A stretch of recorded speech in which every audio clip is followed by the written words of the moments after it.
If you're a homeschool mom who loves the idea of traveling, but already feels tired just thinking about planning it, this episode is for you. And if you're not a homeschool mom but still likes traveling with your child, I think you can find this to be helpful as well.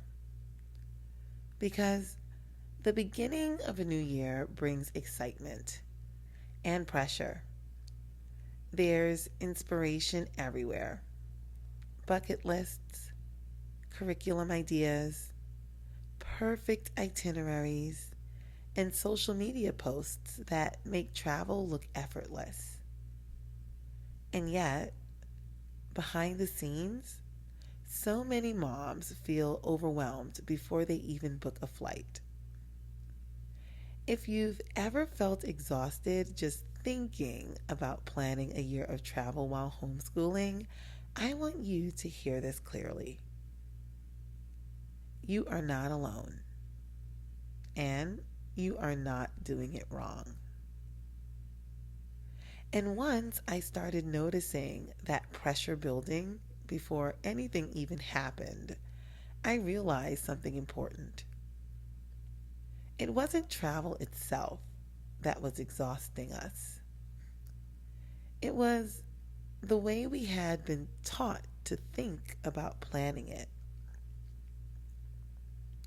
Here's the biggest mindset shift that changed everything for me. The problem isn't travel, the problem is how we're taught to plan it. Burnout doesn't just appear overnight. Think about your job. You don't wake up one day burned out for no reason. Burnout builds when too much is expected, too many decisions are made too early, everything is rigid, and there's no room to adjust or rest. Travel burnout works the same way. It's not from traveling too much, it's from trying to plan too much, too early, and too rigidly.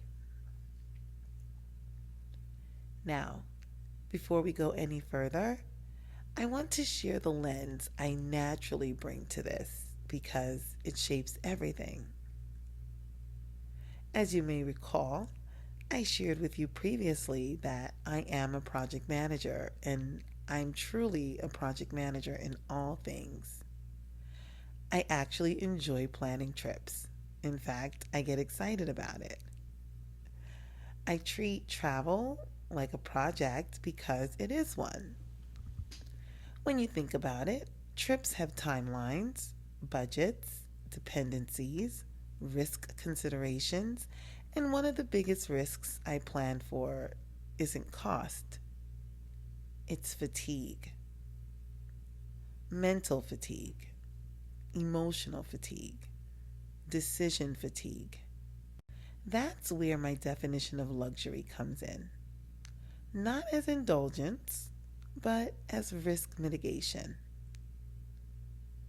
And this is exactly why the idea of planning a year of travel feels so heavy for so many homeschool moms.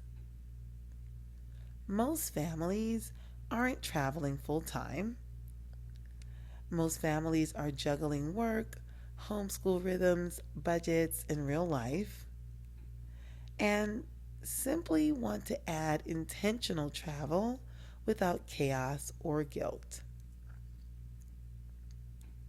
Planning a year of travel does not mean being on the road nonstop. It means thinking ahead just enough so that the trips you do take feel calm, educational, financially grounded, and emotionally supportive. So, instead of adding more destinations or more pressure, I had to pause and ask a different question. Instead of asking, how can we travel more? I started asking, How can we travel better and still protect our energy? That single shift changes everything. Once I started thinking this way, travel stopped feeling like something we had to constantly chase. I don't think of travel as a constant state. I think of it as strategic touch points across the year. For many families, that looks like one anchor trip, one smaller seasonal getaway, one or two local or regional learning experiences as well. The goal isn't frequency, it's impact. And this is also where luxury becomes incredibly practical. When you're not constantly moving, you can justify better accommodations, slower pacing, and fewer transitions. And this is where anchor trips naturally come in. Because when you stop trying to do everything, you can choose one thing that really matters. An anchor trip isn't about size, it's about intention. An anchor trip can be local, regional, domestic, or international. It can also be budget friendly, mid range, or luxury. That's what makes this approach so powerful. It's scalable. We started in Greece, and even there we made intentional choices about what not to do. In Santorini, we skipped the iconic blue domed white wall Instagram viewpoint. Instead, we spent the time at the black sand beaches, talking about volcanic activity, geography, and how landscapes shape daily life, as well as splashed around in the water in the hot southern weather. And here's where luxury mattered. We chose larger hotel rooms, not because of aesthetics, but because space matters, especially when you're traveling with a child. You have room to unpack, room to breathe, room for quiet mornings. That space alone reduced stress more than any itinerary ever could. In Crete, especially in Chania, the pace slowed even more. We toured olive groves and learned how olive oil is made. Walking the land, seeing the trees, understanding how long these groves have sustained families. We also visited a local farm where learning happened organically.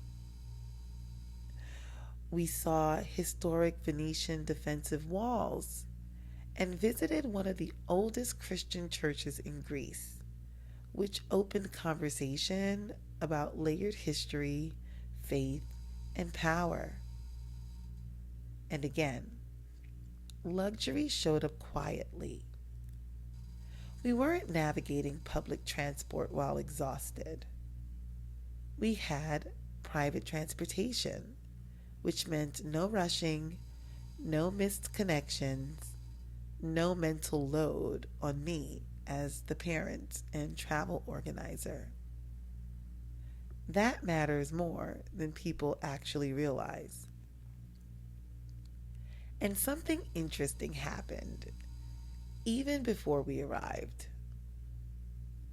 We learned basic Greek phrases together.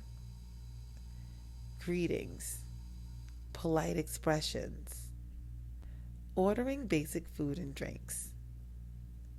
Not for fluency, as mentioned before, but for respect. And because everything else was already supported, transport, lodging, pacing. We actually had the energy to engage. Once we were in that slower rhythm, it felt natural to extend the experience instead of ending it abruptly. So, we added a full month in Türkiye, and this is where intentional luxury became non negotiable. For long flights from the United States, we booked business class seats. Not for status, not for photos, but so my daughter could sleep. When a child sleeps on a long haul flight, jet lag is reduced, emotional regulation improves, and learning capacity increases. That single decision changed the entire trip. We had airport meet and greet services as well, so we weren't navigating immigration, luggage, and transfers while depleted. We used private drivers between cities. We chose personalized and private tours, which meant moving at our own pace, asking real questions, and leaving when we were done. That allowed us to actually absorb places like Kushadasi and Ephesus, Izmir, the House of Virgin Mary, Fethiye, Pamukkale, and Cappadocia. By the time we reached Istanbul, we were rested enough to feel it. Standing inside the Hagia Sophia, seeing Christian mosaics alongside Islamic calligraphy was profound. Across from it, and later on in our trip, visiting the Blue Mosque felt calm, active, and alive. Even days later, when wandering through the Grand Bazaar, we tried different teas. My daughter's is the apple tea. Sampled Turkish treats, and even smelled layered perfumes. Because we weren't rushed, these moments didn't feel overwhelming. They felt rich. And this is where I want to pause because this is what luxury actually looked like for us. Luxury wasn't excess. To us, luxury was space, sleep, support, and simplicity. It was removing friction so learning and connection could happen. In an upcoming episode, I'm going to share specific, realistic ways any mom can add small layers of luxury to her trips and her families, of course, even without massive budgets. Because luxury is relative, and when used intentionally, it prevents burnout. What made this sustainable wasn't the destinations, it was the structure. One anchor, one region, one season, and enough support to enjoy it. A year of travel doesn't need to be impressive to be valuable. It needs to be thoughtful, aligned, and supportive. When travel is planned this way, it becomes something you look forward to, not something you recover from. Thank you for being here, and I'll see you in the next episode.